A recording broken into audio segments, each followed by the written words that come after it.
इसियाबाट आफ्नो SIM NTC Ncell जुनसुकै सिममा पनि कसरी पैसा राख्ने त सबैभन्दा पहिला आफ्नो इसिया एकाउन्टमा जानु होला। यहाँ गइसकेपछि तपाईहरुले यहाँ देख्न सक्नुहुन्छ टप अप डाटा भन्ने अप्सन, त्यसमा टच गर्नु होला।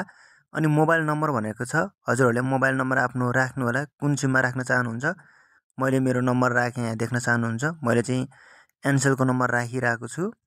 हजुरहरुले नम्बर मिस्टेक चाहिँ नराख्नु होला। आफ्नो जुन नम्बर हो त्यो चाहिँ राम्रोसँग हेरेर मात्र राख्नु होला, नत्र अरूको सिममा जान सक्छ पैसा। जस्तै मैले यहाँ नम्बर राखे। यति गरिसकेपछि हजुरहरुले यहाँ एमाउन्ट भन्ने अप्सन छ, यहाँ चाहिँ कति राख्न चाहनुहुन्छ। मैले 50 रुपैयाँ राखे। यति गरिसकेपछि हजुरहरुले यहाँबाट कन्टिन्यू गर्नु होला। अनि यहाँबाट फेरि कन्टिन्यू गरेर हजुरहरुले यहाँ पासवर्ड राख्नु होला। मेरो चाहिँ यहाँ पासवर्ड ब्ल्याक गरिएको छ। मेरो यहाँ मेसेज आइसकेको छ एनसेलबाट, हजुरहरुले यहाँ देख्न सक्नुहुन्छ। मेरो 50 रुपैयाँ आइसकेको छ। यसरी हजुरहरुले एनसेल एनटिसी जुनसुकै सिममा पनि हजुरहरुले इसियाबाट सजिलैसँग पैसा ट्रान्सफर गर्न सक्नुहुन्छ। यदि भिडियो मन परेमा लाइक, शेयर, सब्स्क्राइब गर्न चाहिँ नबिर्सिनु होला। Thank you.